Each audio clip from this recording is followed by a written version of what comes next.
जंगल में हर सुबह आम होती है, लेकिन आज की सुबह कुछ खास थी। कुछ ऐसा जो सदियों से छुपा था, आज खुलने वाला था। बंदर और तोता दोनों एक पेड़ के ऊपर बैठे थे। भी उनको नीचे एक चमकती चीज दिखती है। बंदर नीचे आता है और देखता है वो एक रहस्यमयी सिक्का था, बरसों पुराना।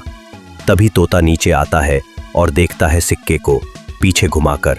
तभी सिक्के में से एक चमकता हुआ नक्शा बाहर निकलता है। फिर दोनों बोलते हैं वो खजाना ढूंढेंगे और जीतने भी। बच्चे ये वीडियो देख रहे सबको गिफ्ट देंगे। फिर दोनों नक्शे के पीछे पीछे जाते हैं। तभी एक टूटा फूटा लकड़ी का पुल आता है। तोता उड़कर पार कर लेता है और बंदर भी हिम्मत करके पार करता है। फिर उनको एक गुफा का रास्ता मिलता है। दोनों जाते हैं उसके अंदर और गुफा के अंदर उनको एक पहेली मिलती है। दोनों मिलकर हल करते हैं। तभी उनके पीछे से एक पत्थर का दरवाज़ा खुल जाता। फिर दोनों जाते हैं तो दरवाजे के अंदर बहुत सारे मकड़ियों के जाले होते हैं। तभी बंदर जाले में फंस जाता और तोता जाले को काट देता है और बंदर निकल जाता है। दोनों गुफा से बाहर निकलते हैं तो उनको एक प्राचीन विशाल मंदिर दिखता है। दोनों आगे जाते हैं तो बहुत सारे पत्थर उछलकर सामने से आ रहे थे और तोता उड़कर निकल जाता है और बंदर भी बचते बचते पार करता है।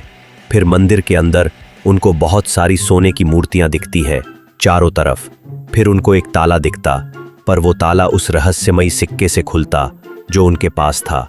दोनों सिक्के से ताला खोलते हुए कमरे के अंदर जाते हैं तो वहां बहुत सारा खजाना होता है। खजाने में एक किताब होती है जिसमें जंगल का इतिहास लिखा होता है, कैसे ये खजाना जंगल की रक्षा के लिए छुपाया गया था। जब वो किताब पढ़ते हैं, मंदिर के ऊपर से एक रोशनी निकलती है और एक सीधा रास्ता जंगल की ओर बन जाता है। दोनों जंगल में लौटते हैं।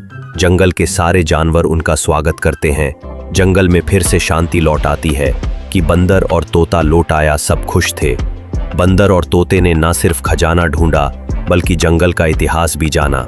ऐसी और कहानियां देखने के लिए चैनल को सब्सक्राइब करो, लाइक करो और इसका आने वाला दूसरा पार्ट मिस मत करना।